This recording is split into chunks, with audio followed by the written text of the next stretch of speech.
Easter Sunday came dressed in sunlight and saccharine lies, the kind that settle over a family table like a thick layer of cloth shiny enough to blind, sweet enough to gag.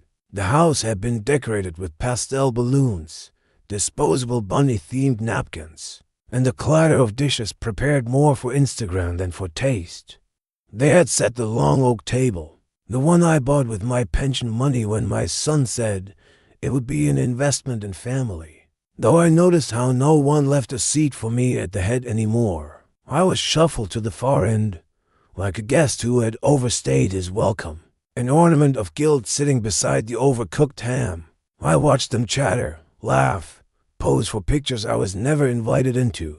I cut my lamb in silence, chewing each bite with the precision of someone who had stopped tasting things long ago. My hands trembled slightly, not from age, but from the quiet storm that brewed inside. And then, it happened not like thunder, but like a deliberate gunshot. "This old man shouldn't even be here," my grandson said, loud and proud, voice cracked with puberty and cruelty in equal measure. His face held no malice, only the entitled ignorance of someone raised by people who used me as a warning label rather than a legacy. The room erupted in laughter, not all at once, but enough to stain the air. His father clapped him on the back. My daughter-in-law shook her head with a smirk. My other grandkids giggled into their phones. And just like that, I knew. I saw what I needed to see. I placed my fork down with care, folded my napkin, and looked at my grandson, who avoided my eyes as if shame required a soul, and then I stood up. Not one person asked where I was going. Not one person stopped laughing. I walked past their laughter, their cell phones, their painted eggs and hollow smiles. I walked through the hallway I once painted blue with my own hands.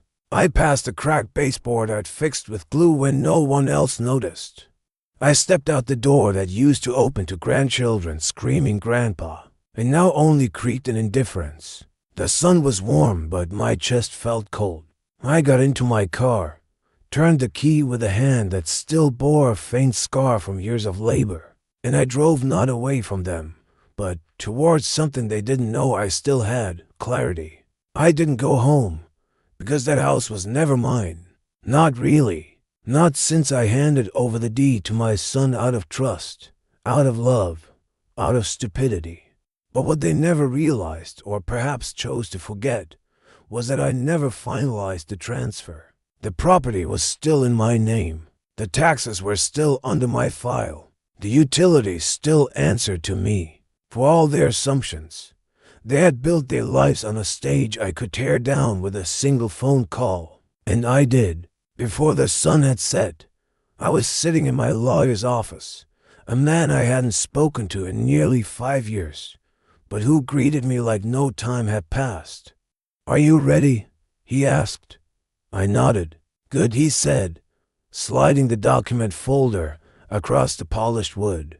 Inside was everything: the original deed, the untouched will, the power of attorney, all sleeping in wait. I signed where he pointed. My hand did not shake. That night, I did not sleep in their house. I checked into a quiet lodge just outside town, one of those wooden ones by the lake where the water looks like glass and silence is its own kind of music. I sat on the porch as the sky darkened and watched the stars rise like lanterns over a world that had forgotten me. But I hadn't forgotten myself. The next morning, before they could even finish their leftover ham and resentment, they were served. Legal eviction. 45 days to vacate. No exceptions. My lawyer made the call. The letter had already been sent. I didn't need to say a word. I just watched the ripples spread. I wasn't angry. I wasn't bitter. I was done. Done asking for a seat at a table I had built. Done tolerating mockery disguised as family tradition. Done pretending I didn't hear what I heard. That Easter lunch didn't break me, it clarified me. They thought I was too old to matter. They forgot the law doesn't discriminate by birthday. They forgot legacy is not inherited by blood alone. It is earned through respect. And now, as they scrambled to call me, to text me, to find out where I had gone. All they got was silence. Because I didn't disappear. I just chose to exist elsewhere, and for the first time in decades, I felt alive. They didn't open the envelope right away. At first, they thought it was some kind of apology, a handwritten note from the old man they just humiliated, a gesture to diffuse what none of them had registered as cruel. It sat on the kitchen counter overnight, untouched, while the family finished the wine and congratulated themselves on another successful Easter gathering. My son laughed and said I was probably in one of my moods again. My daughter-in-law shook her head, muttering that I should have stayed home if I couldn't take a joke. My grandson bragged about how he'd finally said what everyone was thinking. They poured another drink, slept like kings.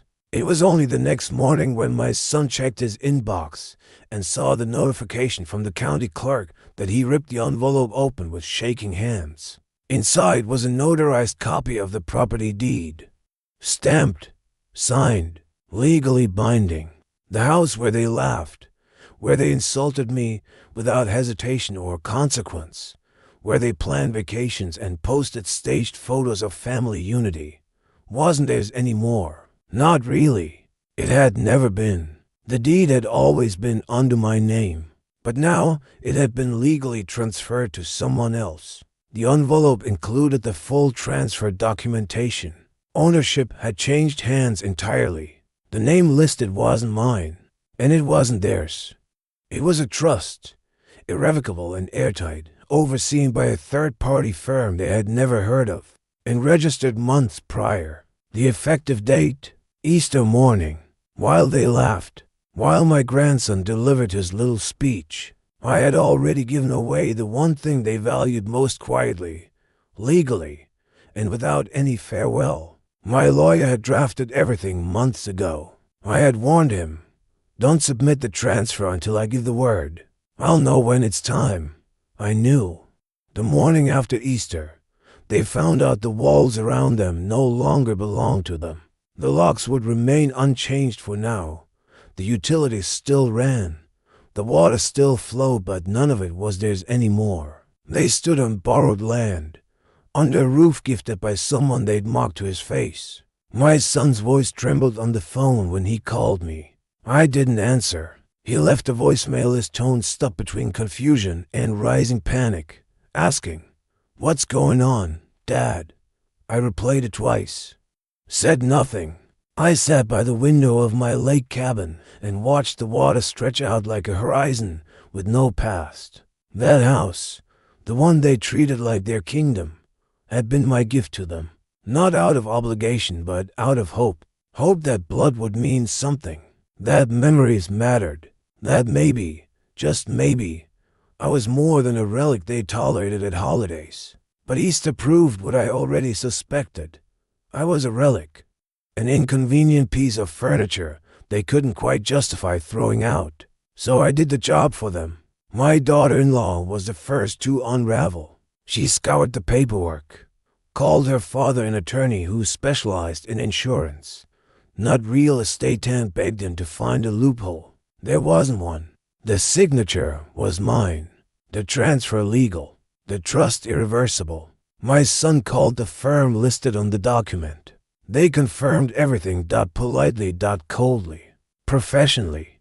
By mid-afternoon, the panic had begun to bloom into rage. That evening, they tried to contact me again. Texts first, then missed calls, then emails, some pleading, others angry. I read each one with the precision of a man who'd read war letters. I read them not to forgive, not to reconsider, but to remember, to catalog the sound of desperation in those who once claimed I was unnecessary. The man they said shouldn't be here was suddenly the absence they couldn't afford. They tried to track me, of course, but the address they had was no longer mine. My bank account had changed. My number was a prepaid. The only thing left of me in that house was silence, and silence, I'd learned, could be deafening. The second night, my grandson sent me a video. Not an apology, no. He wasn't raised for that. Just a silent clip of him sitting on the staircase, staring at the front door, his face pale, his eyes confused, as if the ground beneath his feet had changed texture and he didn't know why. He didn't realize it yet, but he was feeling the early tremors of consequence, the kind I had once protected him from, the kind his father never bothered to teach him. By the end of the week, they had consulted 2 more lawyers. One refused the case. The other confirmed what the first had said. The house was no longer theirs. The mortgage was paid in full, which meant no bank could protect them. They had 45 days to vacate or face legal proceedings. My daughter-in-law screamed over the phone to someone I imagined it clearly yelling about betrayal, about timing, about the lack of warning. But that was the beauty of it. The warning had come from her own son. This old man shouldn't even be here. He had spoken prophecy without knowing. I had listened, and I had acted. I didn't rejoice. I didn't celebrate. There was no glee in it, just peace. The kind that comes not from vengeance, but from closure. For years I wondered if I was doing enough to earn their respect. I gave money. I gave shelter. I gave time. What I never gave, and what they never gave back, was dignity. So I reclaimed it not in anger, but in understanding. That envelope wasn't revenge. It was justice in ink, and they had no one to blame but themselves. The knock came early, just after dawn, when the sky was still a reluctant gray and the dew hadn't yet dried from the grass. My son opened the door in his robe, bleary-eyed and annoyed, assuming it was a neighbor or a package. But the man on the porch wasn't delivering anything. He was collecting time. Time they no longer had. The court officer, dressed in a dark windbreaker with calm, expressionless eyes, handed him a manila envelope bearing the official seal. It was heavy with finality. Inside, stapled and signed in triplicate, was the eviction order: 15 days to vacate. Not a day more, not an hour less. I imagined the first thing my son did was call for his wife, his voice rising in panic that quickly turned into disbelief. I picture them flipping through the pages together at the kitchen table where they used to eat the meals I bought, in a house they never paid for, on chairs I had assembled with my own hands. Their faces must have tightened as they read the words over and over, hoping that repetition would change the meaning. But words on paper do not flinch, and neither tin how the ink that bound them. They had built their lives on an illusion, on the false comfort that something given without resistance is something given without condition. They assumed that my silence all those years meant permission, that my presence in the guest room was proof I'd surrendered. But ownership isn't noise. It's structure. Its signatures filed quietly. Its notarizations done on weekday afternoons when no one bothers to ask where the old man goes. For over a decade, they treated the house like this because I let them. Because it was easier than fighting. Because I wanted to believe that giving them space might one day earn me dignity. But when that boy, my grandson, spoke those words, with that voice, that smirk, and those clapping hands egging him on, something ancient inside me cracked and spilled forward. They called me a guest. In my own home. Now the law called them what they truly were. Occupants. Temporary. Replaceable. My attorney handled everything with surgical precision. He knew the history. He'd seen the bruises they left on my bank account, the red lines across the statements, the texts asking for a little more help this month, just until the promotion comes through. There was never a promotion, only excuses dressed as promises. Now they stood in a house that was still physically theirs, furniture, photos, memories, but no longer legally. The air shifted. The walls seemed colder. Even the dog, I imagine, kept his distance.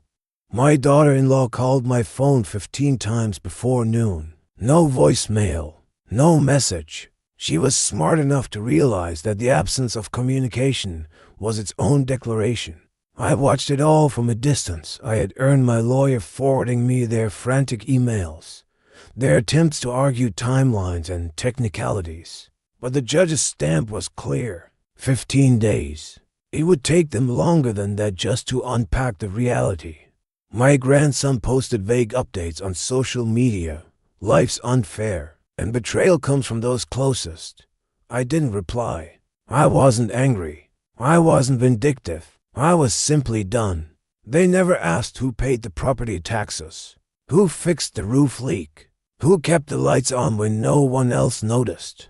Now they'd know what absence feels like. Not the kind that leaves a hole, but the kind that restores balance. The neighbors began to notice the boxes, the arguments that leaked through open windows, the energy of desperation, and in the silence of their new awareness, the weight of my presence once mocked settled over the house like a long-delayed storm. This was not revenge. This was architecture correcting itself, and I, the old man who once sat quietly in the corner, had become the architect of their ending. The 12th day of their countdown arrived like the final tick of an unwinding clock, and by then the house had transformed into a battlefield of boxes, half-sealed memories, and desperate negotiations whispered behind closed doors. In the flurry of movement, my son pacing, as if anger could summon a delay, my daughter-in-law furiously calling relatives who had long stopped taking their side, and my grandson sulking between bursts of sarcasm and sullen silence, they began to strip the place bare, peeling back years they never thought would be scrutinized. It was during this hurried unraveling, in the converted office room that once belonged to me but had since been turned into a glorified storage closet, that they stumbled upon the one thing they had never expected to find, a square imprint behind an old filing cabinet, just faint enough to be noticed by someone desperately clinging to control. Beneath a yellowing layer of paint and forgotten dust sat a recessed panel in the wall, with a tiny metal keyhole surrounded by silence. They tried to pry it open at first, my son barking instructions, my grandson fetching screwdrivers. Like breaking in would yield answers.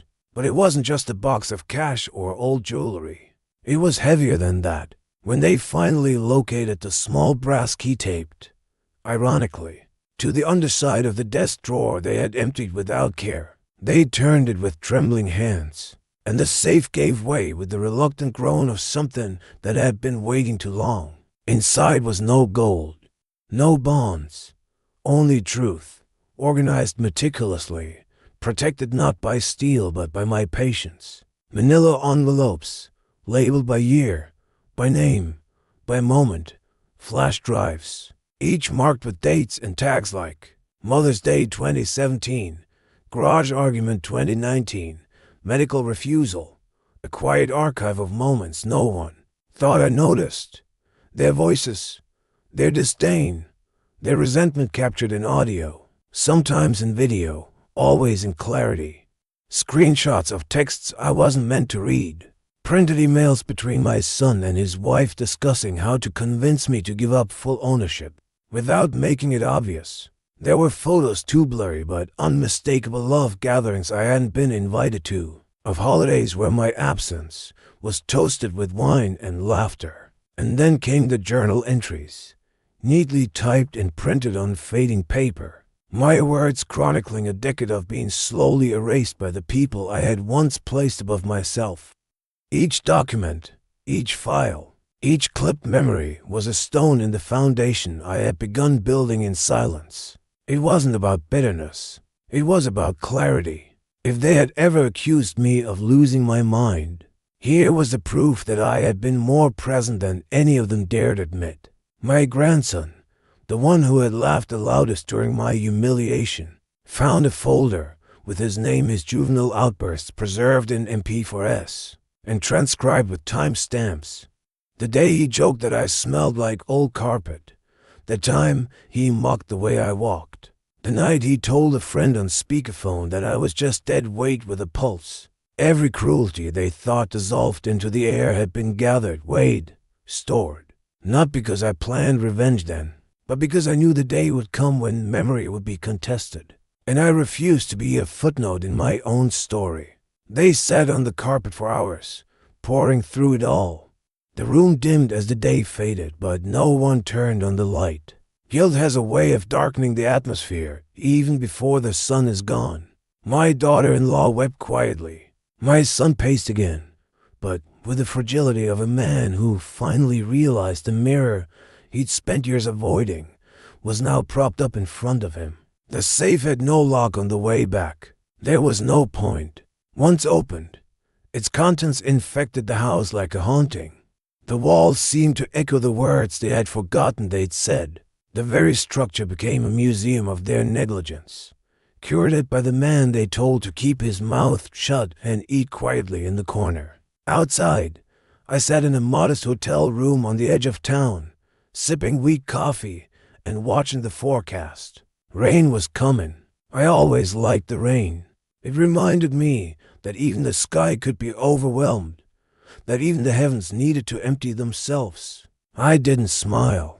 This wasn't joy. This was mourning, performed in reverse. They had finally met the version of me I had protected all these years. The observer, the recorder, the quiet witness to their unraveling. The safe had been my final confession. And now, it was theirs too. By the time the 14th day arrived, the house was no longer a home but a fragmented carcass of what once pretended to be unity. Cardboard boxes lined the corridors like coffins, filled with heirlooms that now felt meaningless, and memories stripped of affection. The smell of desperation clung to the furniture they used to boast about, now unsellable under the weight of shame. Tensions simmered low and bitter, and even the air itself had thickened into something heavy, something that reminded them with every breath that they were guests overstaying in a place never truly theirs. They had stopped speaking to each other. Mostly, words became currency too expensive to waste, and every glance carried the charge of unspoken blame. It was in this charged silence, on a day gray with anticipation and thunderclouds that refused to weep, that my granddaughter stumbled upon the next revelation. She wasn't one they loved. She was just there, lingering like guilt in the background, watching them fall apart. Too young to understand the full weight of it, too clever to ignore it entirely. She was sent to clean the top of the hallway closet, the one near my old bedroom, where dust gathered in sacred layers and forgotten linens served as tombs for unwanted things. There, precariously balanced on the top shelf, was a single cardboard envelope, yellowed at the edges but deliberate in its placement. Not hidden in some locked drawer or buried under floorboards, but resting in plain view, ignored for years, as I always had been. The envelope had my handwriting across the front, tight and precise. Revised will, August. That was all. Inside was a neatly printed document, not just a casual draft but notarized, sealed, and witnessed. There were copies too, several of them, each page pristine, untouched by the selfish fingers that now trembled as they turned them.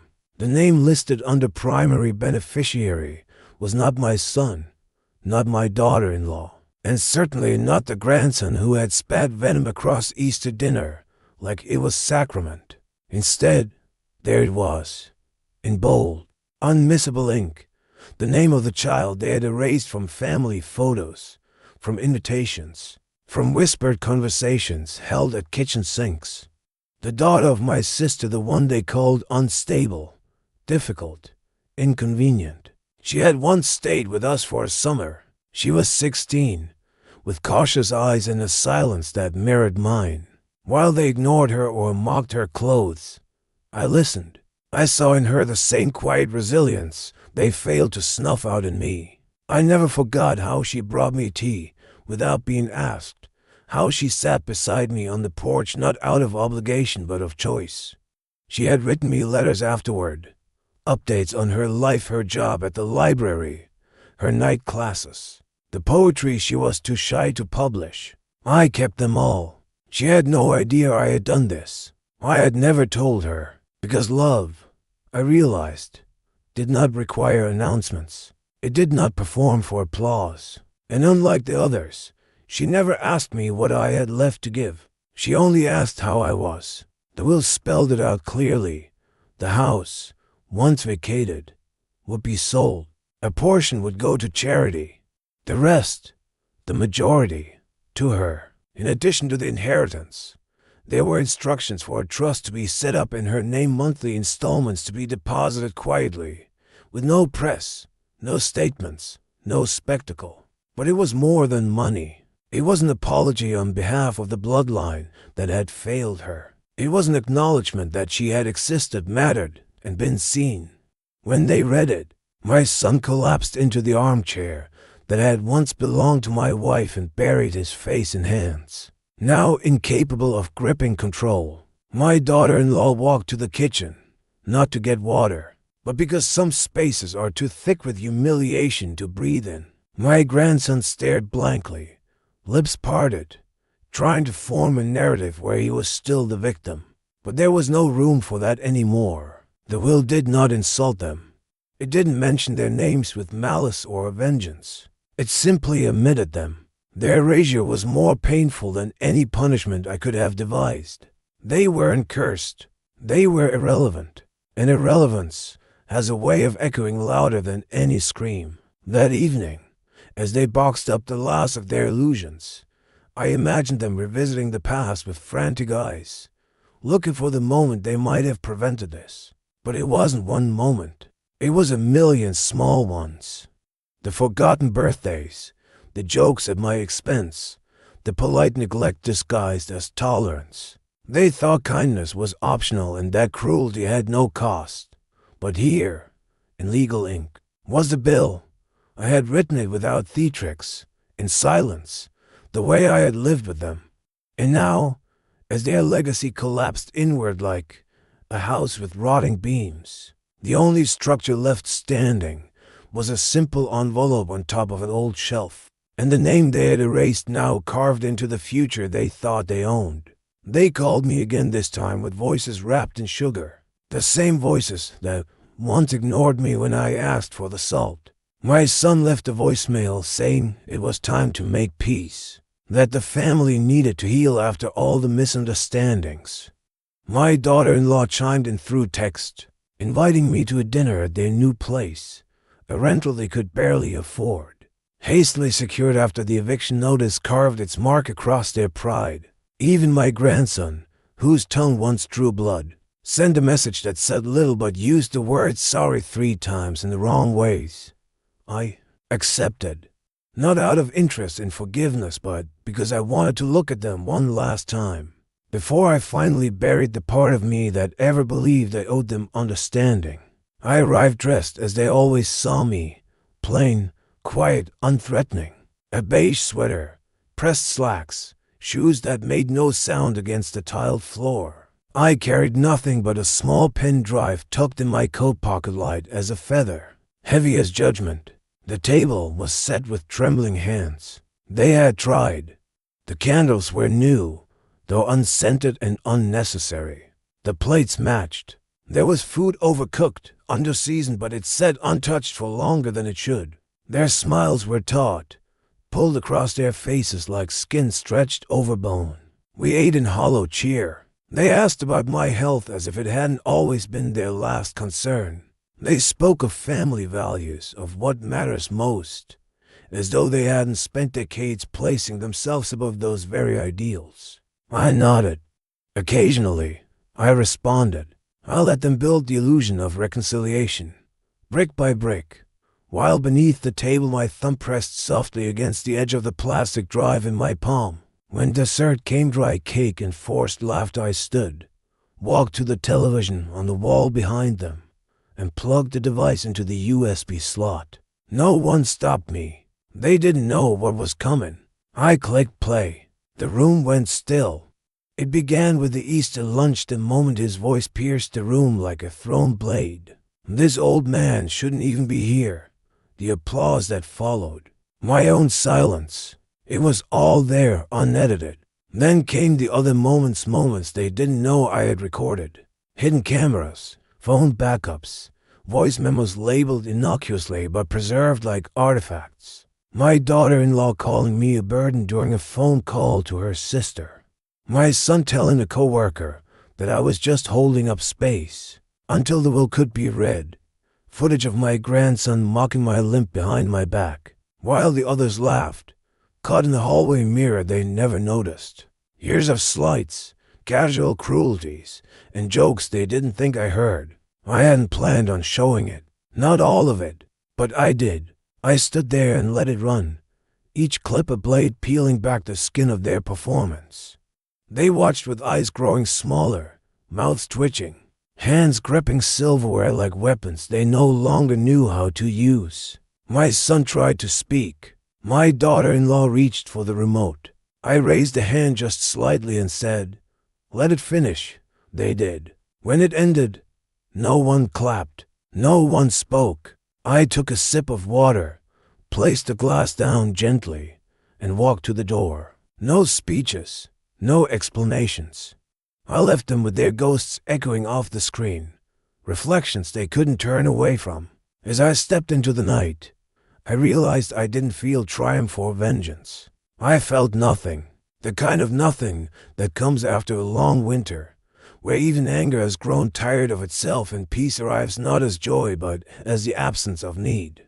Behind me, I imagined the flicker of the TV casting shadows against their stunned faces, their history playing on loop in the silence they had earned.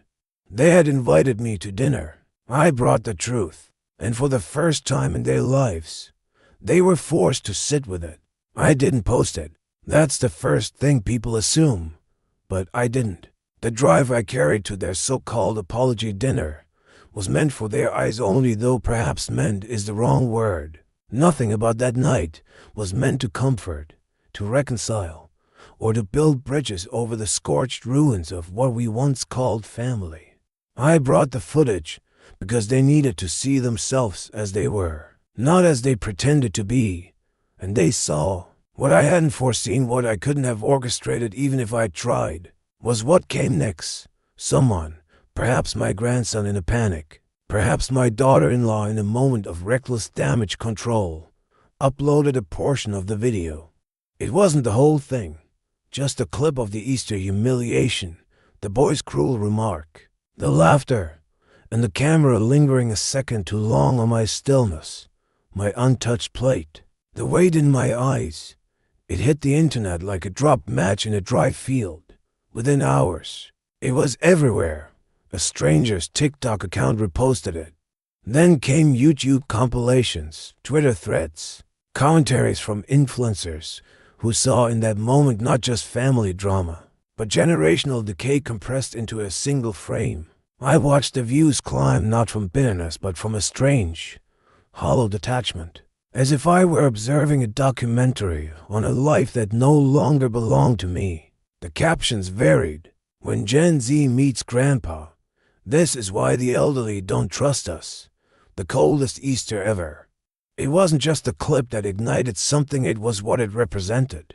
A culture starved of empathy saw in my silence the echo of every elder cast aside, every grandfather spoken over, every forgotten parent left to sit at the edge of the table until they became part of the furniture. And in the grandson, they saw themselves or what they feared becoming. Entitlement to cruelty, disconnection. Some comments defended him, said it was a joke, that families tease each other. But they were quickly drowned by a flood of fury. Others made memes, slowed down my silent departure with dramatic music, called it the exit of the century. I didn't laugh. I didn't cry. I simply read. And I understood something they never did. Humiliation doesn't always echo in the moment it waits. It matures like spoiled wine until the scent fills a room you can't leave.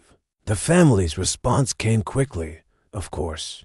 My son recorded a clumsy video insisting it was all out of context, that Dad had always been distant, that they loved him deeply. He wore a button-up shirt he clearly hadn't ironed, sat in front of a blank wall with framed quotes about family that no one in that house ever believed. It didn't work. People dug deeper, found old social media posts where my daughter-in-law joked about boomer baggage, tweets from my grandson mocking retirement homes. Their narrative crumbled under the weight of their own digital fingerprints. Even local news picked up the story, not mine specifically, but the pattern it revealed. Think pieces bloomed like weeds. Why we forget our elders, the loneliness we inherit, who deserves a seat at the table. And through it all, I remained still. No interviews, no statements. My silence, once a target of ridicule, became a kind of symbol. I didn't ask for this, but perhaps, unknowingly, I had orchestrated something larger than myself, a mirror they couldn't turn away from, held not just to them, but to a world that forgets who built the walls they now decorate. What fascinated me most wasn't the reach or the rage, it was the reversal. The same family that once clapped at my dismissal now scrambled to cure its sympathy. My grandson locked his accounts. My son stopped answering calls from former friends. My daughter-in-law took down every post that bore the faintest trace of smug superiority. They were unraveling in real time, and I didn't lift a finger. I spent those days drinking tea near the window of a small inn I had checked into, a place where no one knew my name and no one cared about my past. I listened to birds, not voices. I read poetry I hadn't touched in years. I watched the rain blur the glass like a mercy. Fame or infamy had never been my desire. But justice, however accidental, tasted sweet in the quiet, and for once, the world saw the truth not through my words, but through the absence of them. Let them argue over the meaning. Let them cry damage control into the void. The video played on, shared, reposted, echoed by strangers with their own wounds, and I simply watched. The man who wasn't supposed to be there, finally visible to everyone. The letter was not mailed. It was published digitally, publicly, with deliberate calculation and precision, written in clean serif font over a white background, signed with the full dignity of my complete name. Beneath the word executor, there was no press conference, no dramatic reading before gathered kin. No hushed circle of mourners clinging to hopes of closure or apology. It was simply there, online for all to see. A statement of fact, of will, of unshakable consequence. The estate, once assumed to be theirs by birthright or bravado, had been divided with surgical intent. And though my hand trembled when I signed the final version, it was not with doubt, it was with anticipation. The weight of years lifted from my spine. The conditions, they would say later, were cruel. I prefer to call them precise. Those who mocked, belittled, or discarded me would receive nothing. Not a penny, not a photograph, not even a key to the mailbox. Their names, where they appeared, were only to mark their exclusion, not forgotten but denied. And then came the clause they weren't expecting, not just a denial, but a theater, a ritual, a performance I would no longer attend, but that they would never be able to look away from. Every year, on the anniversary of that Easter luncheon, a portion of my estate would be released to the one beneficiary. I had chosen without hesitation Clara, my granddaughter, from a daughter they erased long before she ever had a chance to stand her ground. The girl they wouldn't let sit at the family table when she visited. The child they refused to invite to weddings. Who they pretended didn't exist whenever polite company asked. Clara, with her quiet eyes and unwavering hand, who once sent me a postcard every week for a year just to make sure I still knew someone remembered. Clara, who sat with me for hours without checking her phone, who once cried not for what she lost, but for what they had done to me. It was she who inherited the lion's share of the estate, but not in silence. Each disbursement would happen in public, broadcasted, recorded, streamed to a modest website I had already paid 10 years in advance to keep online. They could block it, ignore it, but the world would watch. Friends, co-workers, perhaps even future in-laws. The theater of inheritance would unfold without them, but visible to all. The reactions came quickly. My son tried to claim it was forged. My daughter-in-law threatened to sue Clara for emotional damages. My grandson, whose face had become the symbol of a generation's moral decay, posted a single black screen with a broken heart emoji, and then disappeared from the internet entirely. But it didn't matter. The lawyers were firm. The signatures were verified. The video clips they had once laughed through now lived in evidence folders. There would be no courtroom mercy, no appeal to sentiment. They hadn't just buried their love, they had filmed it, laughed about it, and left it to rot in the corner of the digital world. I had merely brought it into the light. The letter, by design, offered them no recourse. There was a paragraph, however, written for them. A final gesture, not apology, not forgiveness, but clarity. I wrote, "You taught me that family is not always blood. Sometimes it's those who choose you even when you have nothing to give. You chose distance. You chose silence. And then, when I became inconvenient, you chose cruelty. So one, in turn, chose absence. You may watch from afar as someone better receives what you never valued. You are not forgotten. You are remembered exactly. The legacy was not the money. It was the permanence of the reversal. They, who once assumed their power could humiliate a man with a word, now had to endure the slow erosion of control. Every April, the world would be reminded of the moment they clapped instead of cared.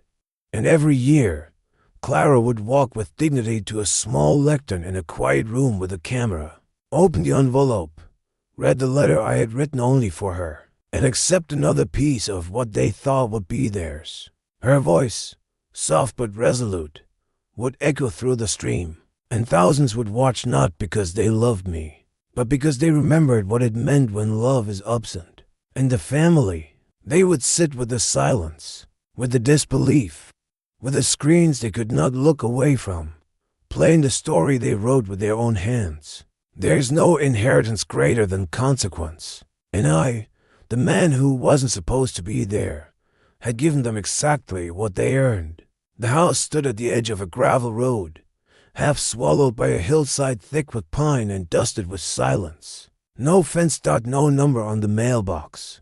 No hint of who lived there unless you stopped long enough to notice the neatness of the stacked firewood, the way the porch light flicked on with the fading sun, or the softness with which the curtains moved when a breeze passed.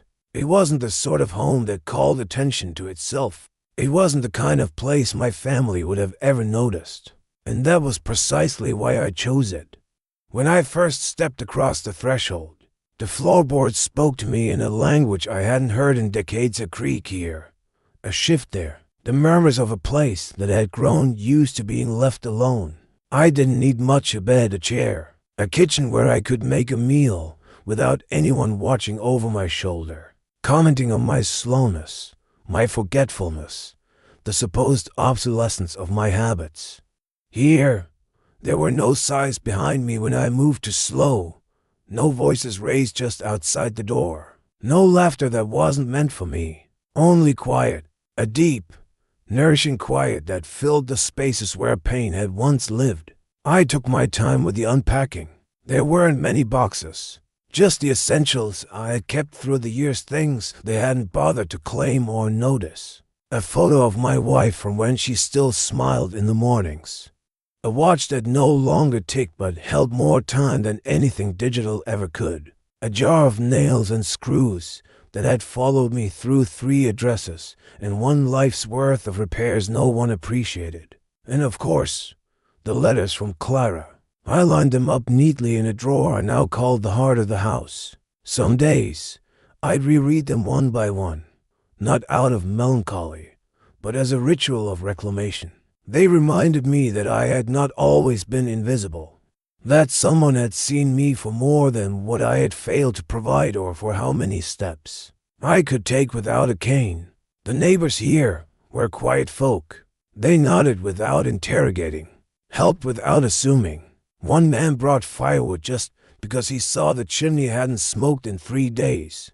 Another woman, younger, taught me how to use the local bus app, not with impatience, but with a sort of reverence I hadn't expected. Here, I was not a burden, not a punchline. I was just a man. And for the first time in years, That was enough. Evenings became my favorite part of the day. I'd sit on the back porch with a mug of something warm and watch the treetops dip in golden light, the air thick with that particular hush only the woods can conjure. I'd hear birds I never learned the names of and never needed to. I'd trace the outlines of the hills and think of nothing in particular. The past didn't come knocking like it used to. Regret, which once loomed like a shadow behind every door, no longer had a place to sleep here. The bitterness that once sat at the edge of my tongue like a pill I refused to swallow had dissolved into something quieter, acceptance, perhaps, or just fatigue, but not defeat. I still received their letters. At first, frantic, then pitiful, then angry again. None of them made it past the second paragraph before I placed them in the box marked "Return to Sender." No address given. It wasn't cruelty. It was closure. You don't leave the door open for a house that spat you out. Clara came to visit once, unannounced. She brought me tea and a new pair of gloves. Said nothing about the past. Didn't ask how I was managing. She simply sat beside me as the wind moved through the pine. We didn't speak for over an hour, and in that silence, I felt something I hadn't felt since the day she was born, and they refused to bring her into the hospital room where I waited. Pride, not in what I had done, but in what I had allowed to grow in spite of them. She said, as the sun dipped behind the trees, "This place suits you." I said nothing, because she already knew. When she left, I watched her car disappear down the gravel, a trail of dust curling behind her like memory. I didn't cry. I had run out of tears years ago, but I felt a warmth in my chest that didn't come from the tea. They will never find me here, not because I've hidden, but because they don't know how to look without asking what they're owed first. They would drive past this road 100 times and never see a thing but trees. I am not lost. I am simply elsewhere. And in this elsewhere, I do not relive that Easter. I do not hear the clapping or the silence that followed. I live in the beat between those sounds, in the pause that became my salvation. Here, there are no ghosts, only pine and wind and the slow, kind passage of time. The letter came in the usual way, folded too neatly, as if precision could mask desperation. The envelope was cheap, the kind you buy in bulk when you need to send out the same plea to many places at once, hoping one sticks. It bore no return address, but I recognized the handwriting my son's awkward, upright strokes that always tried too hard to look mature, like a child mimicking an adult. The postmark was local. They must have finally figured out which county I disappeared into. I stared at it for a while, not touching it, as if the paper itself might betray their true motives before I even broke the seal. I knew what it would say.